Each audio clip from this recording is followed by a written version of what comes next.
بہن نے کویسچن کیا کہ ان کے شوہر نے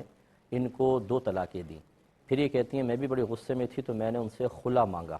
جواب میں شوہر نے کہا کہ ٹھیک ہے جو ہوا اچھا ہوا، اور یہ کہتی ہیں میں کچھ ذہنی مریض بھی ہوں، میڈیسنز وغیرہ بھی یوز کرتی ہوں، تو کیا ہماری طلاقیں ہو گئی ہیں اور اب ہم ساتھ رہ سکتے ہیں کہ نہیں؟ دیکھیں، جب شوہر نے 2 طلاقیں دیں تو 2 تو نافذ ہو گئیں، پھر آپ کا خلا کا مطالبہ کرنا، یہ عورت کی طرف سے چاہے طلاق کا مطالبہ کیا جائے یا خلا کا مطالبہ کیا جائے، یہ اس وقت تک طلاق کی صورت اختیار نہیں کرتا جب تک شوہر اس کے جواب میں پازیٹیو رسپانس نہ دے۔ مثال کے طور پہ آپ نے اگر یہ کہا تھا مجھے خلا دے دو، اور اس نے کہا ٹھیک ہے میں نے اتنے پیسوں کے بدلے میں یا مہر کے بدلے میں تجھے خلا دی یا اس کے بدلے میں طلاق دی، تو پھر تیسری طلاق بھی ہو گئی۔ لیکن اگر آپ نے صرف یہ کہا، مطالبہ خلا تھا کہ ٹھیک ہے پھر مجھے خلا دے دو، تیسری آپ نے یہ کہا، اور شوہر نے جواب میں صرف یہ کہا جو ہوا اچھا ہوا، اس نے یہ نہیں کہا کہ ہاں میں نے تجھے طلاق دی یا اتنے پیسوں کے عوض میں، تو پھر یہ تیسری تو نافذ نہیں ہوئی۔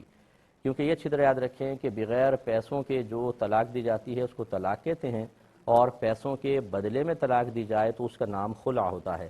تو جب پیسوں کے بدلے میں طلاق دی جاتی ہے تو اس میں ضروری ہے کہ بیوی بھی راضی ہو، شوہر بھی راضی ہو، اور کسی نہ کسی رقم کا بھی ذکر ہو کہ اس کے بدلے میں، یا تو وہ مہر ہوتا ہے، عموماً شوہر کہتا ہے میں مہر تم مجھے معاف کر دو میں تمہیں طلاق دیتا ہوں، یا جو میں نے تمہیں مہر دیا تھا وہ واپس کر دو میں تمہیں طلاق دیتا ہوں۔ تو مقدار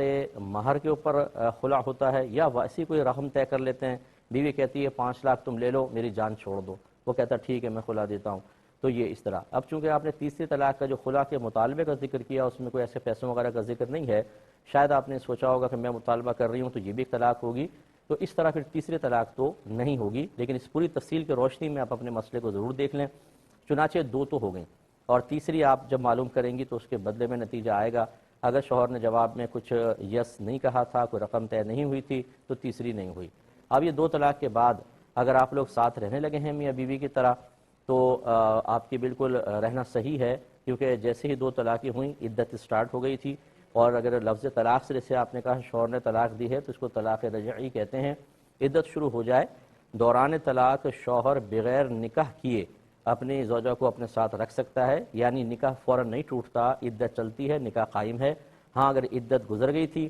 یعنی 2 طلاقوں کے بعد آپ کے کم از کم 3 حیض اگر مکمل طور پہ ختم ہو گئے تھے، اور شوہر نے بیچ میں زبان سے یہ نہیں کہا تو میں تم سے رجوع کرتا ہوں، یا جو میاں بیوی کے افعال ہیں گھر میں ساتھ رہنا باقاعدہ وہ شروع نہیں ہوئے،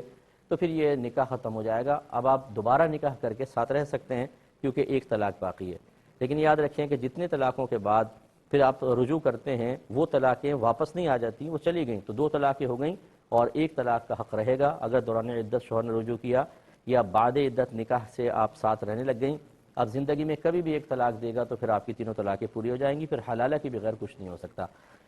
لیکن انہوں نے فرمایا کہ ایک سید صاحب ہیں، وہ اپنے